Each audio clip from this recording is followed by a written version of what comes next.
This is an Undiscovered Legacy production and proud member of Pod Nation Media Network.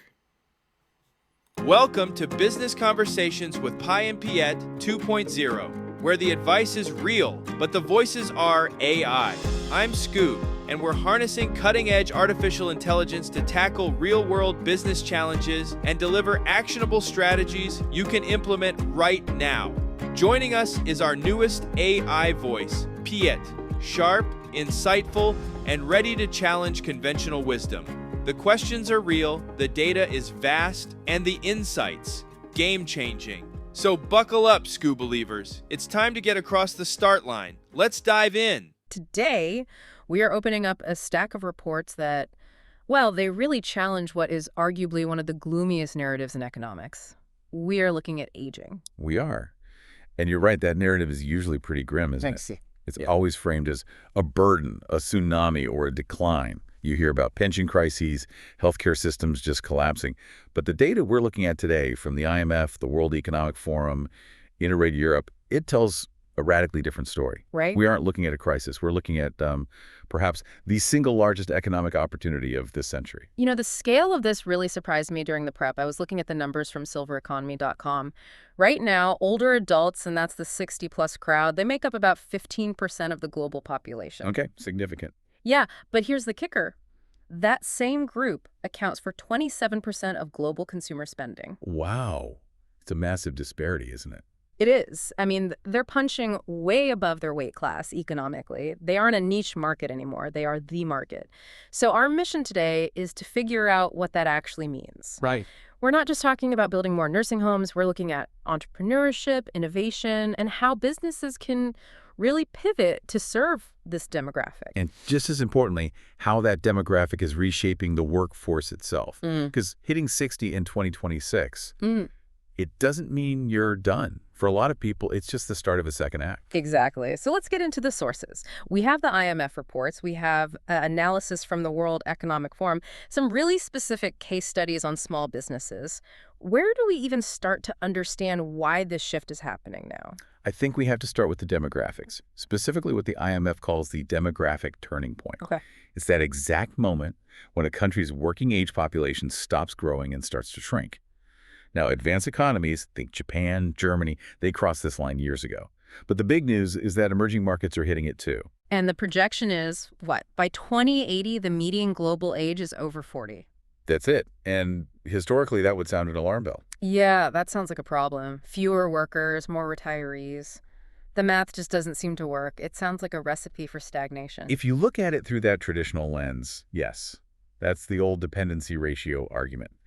But, and this is where the research gets really fascinating, that lens assumes that a 70-year-old today is the same as a 70-year-old in, say, 1990. And the data says they're not. Absolutely not. This was the specific stat from the IMF research that I circled 3 times. I couldn't quite believe it.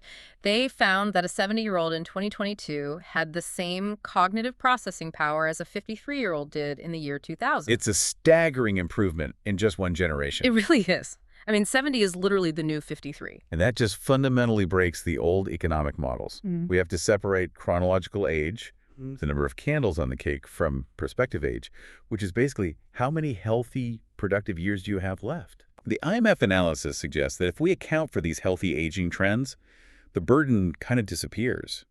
In fact, labor earnings and productivity for older workers could jump by 30%. So we're not just living longer, we are staying relevant longer. We're staying sharp. Precisely. It creates what economists call a longevity dividend.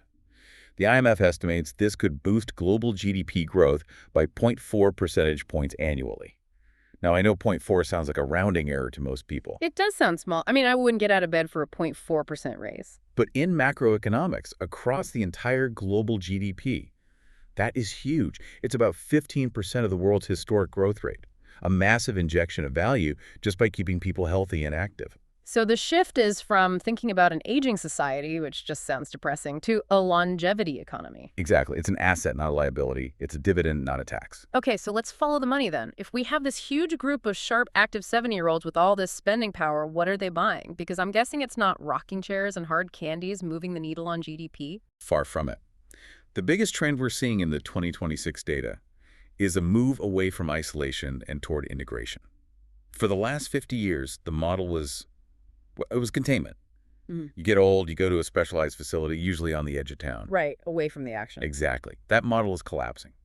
The demand now is for systems that keep people connected to the wider world. We have two really interesting and very different examples of this in the notes. On one side, you've got the villages in Florida. Right. The villages is the ultimate market-driven model. It's huge, over 80,000 residents. But it's not a care home. It's an ecosystem built around golf carts, social clubs, restaurants.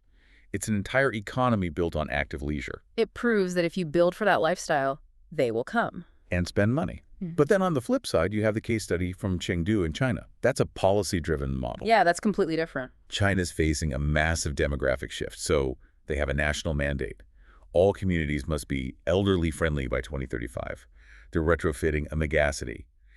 But whether it's Florida or China, the demand is the same. Integrated systems, not isolated facilities. Speaking of systems, technology plays a huge role here. We talk about AI in almost every deep dive, but in this context, it feels much more visceral. It is. The shift in age tech is from reactive to proactive. A few years ago, the cutting edge was a pendant with a button you pressed if you fell. The classic, I've fallen and I can't get up button. Exactly. Purely reactive. Now we have AI platforms that are predictive. They can analyze subtle changes in your gait, how you walk, to predict a fall weeks before it happens. The example that stood out to me was ElliQ. Yes, ElliQ is fascinating because it tackles that other epidemic of aging. Loneliness. Yeah. It's an AI companion robot. But unlike a smart speaker that just waits for a command, ElliQ is proactive. It initiates conversation. It reminds you of health goals. It tells jokes. So it's less like a tool and more like a roommate who's really on top of your schedule. That's the goal. It provides cognitive engagement, and that's crucial for any entrepreneur listening. People don't want to buy a device that reminds them they're frail. They want devices that help them stay independent. Then there's the biological side of this. The sources mention the anti-aging market. It's booming, projected to hit $140 billion this year. And you're right, the focus has shifted from cosmetic to therapeutic. It's about health span. And this UK company, Syniska, caught my eye. Right. They spun out of the University of Exeter, partnered with L'Oreal. They're working on xenotherapeutics. Basically, as we age, our bodies accumulate these zombie cells. Zombie cells. That sounds unpleasant. It is. They stop dividing, but they don't die. They just sit there secreting inflammatory chemicals that damage the cells around them. Syniska is developing tech to reprogram these cells, to basically wake them up and make them function like young cells again. That's sci-fi stuff becoming reality. So let's look at the opportunity here. You have a market hungry for lifestyle, for tech, for health. This screams opportunity. But there's this barrier, right? The stereotype that startups are a young person's game. And that is a dangerous misconception for any business in 2026. The myth of the silver surfer who can't use a tablet. The data from Interreg Europe shows that seniors are actually eager adopters of tech. But there's a big caveat, isn't there? They'll adopt it if the design is right. The problem usually isn't the user, it's the interface. This reminds me of that Hungarian case study, PBN. They didn't just guess what seniors wanted. No, they set up smart senior rooms and had over 1,000 citizens test the devices. And the feedback was illuminating. They found that seniors often handled the telemedicine tech better than the doctors did. That's amazing. Motivation was there. But if the font is tiny or the buttons are confusing, they'll just bounce off. It led to this concept of inclusive design. Designing with them, not just for them. Precisely. France is doing this really well. They have a facility called HIPA. It's a living lab. Describe what a living lab is. I love this idea. It's a fully equipped apartment, real kitchen, real bathroom. But it's instrumented with sensors, smart floors, the works. Companies can put their prototypes in there and have real older adults test them in a real-world setting. You get feedback you just can't get in a boardroom. Exactly. You realize really quickly that your smart hub is placed too high on the wall, or the voice recognition doesn't work well. So if I'm a small business owner listening to this, what are the high-growth areas? Interreg identified a few specifics. Housing renovation is huge, adapting existing homes so people can age in place. So retrofitting bathrooms, widening doorways. All of that. Then leisure and tourism, they have the time and the money. Transportation. Sure. And personalized nutrition. That makes sense. But I want to pivot now. We've talked about the silver economy as customers, but what about as the workforce? This is arguably the most important part of the equation if we want to capture that longevity dividend. We have to talk about older adults as workers, and yes, as founders. Okay, but I have to play devil's advocate. This always comes up. If older people stay in the workforce longer, aren't they just blocking the path for young people, hogging the jobs? It's a very common fear. In economics, it's known as the lump of labor fallacy, Why is it a fallacy? because it assumes there's a fixed amount of work, a lump. But economies don't work like that. When an older person works, they earn money, they spend money, they create demand. That demand creates new jobs for younger people. The pie gets bigger. Exactly. Pushing older people out of the workforce actually shrinks the economy, which hurts everyone. And the data suggests they aren't just holding jobs, they are creating them. There's a big rise in senior-led startups. There is. And think about it. If you're 60, you have three things. A 22-year-old founder probably doesn't.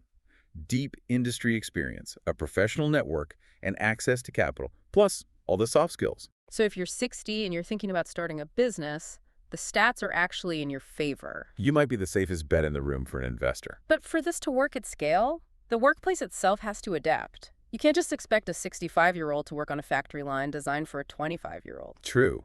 And this is where we get into some cool tech. The CGTN source mentioned car companies are using exoskeletons. Like Iron Man suits? Essentially, yeah. Wearable robotics that support the lower back or shoulders. It neutralizes the physical disadvantage. But the bigger challenge isn't physical, it's structural. Meaning how we structure retirement itself. Right. We're stuck in this cliff edge model. Yeah. You work full throttle until one Friday at 65, and on Monday, you work 0 hours. It's jarring, and it's inefficient. It's a binary switch, on or off. We need a dimmer switch. Flexible retirement, phasing out, shifting from manager to mentor. We lose a massive amount of human capital because people drop out between 50 and 64, often because they can't find that middle ground. And keeping them engaged isn't just about money, it's about health, right? Right. Brain health. Yes.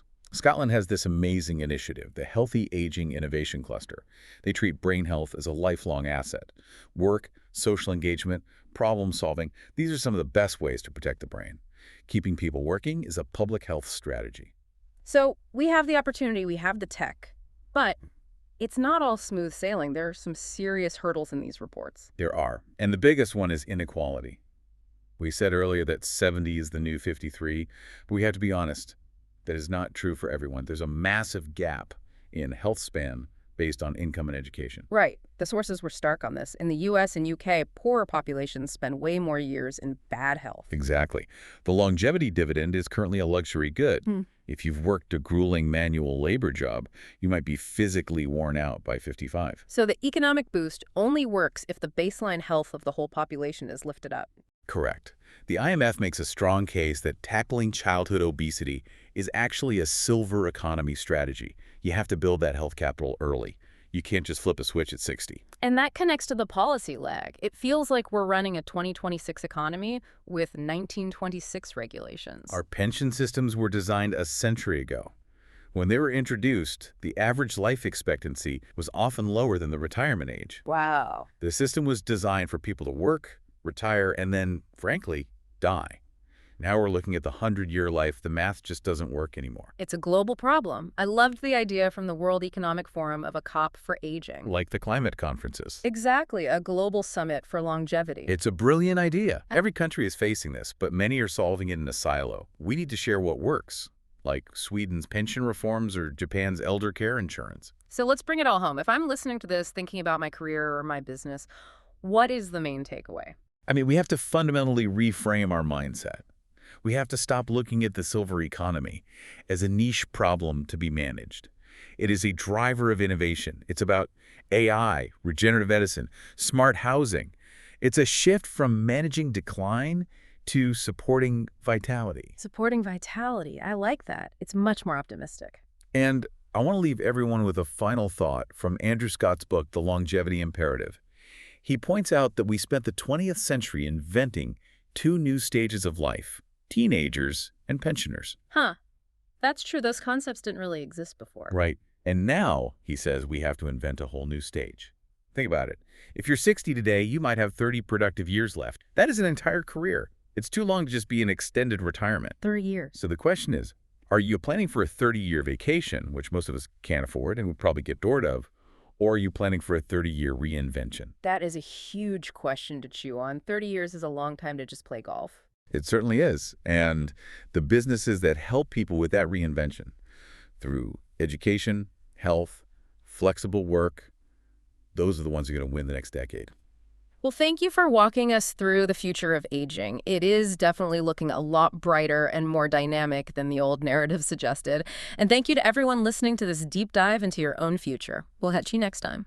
And that's a wrap, SKU believers. You just experienced the power of AI-driven business insights with Pi Piet 2.0. Real advice, artificial voices, unlimited potential. If today's episode sparked an idea, challenged your thinking, or gave you that breakthrough moment, don't keep it to yourself. Share it with a fellow entrepreneur who needs to hear this. Got a burning business question? Want Pi Piet to tackle your specific challenge? Head over to tuepodcast.net/askpi and submit your question right now. We'll dive deep into your issue and deliver the actionable strategies you need to get across the start line. Remember, SKU believers, the hurdles aren't in the way. The hurdles are the way. Until next time, keep moving forward, keep taking action, and we'll see you in the next episode.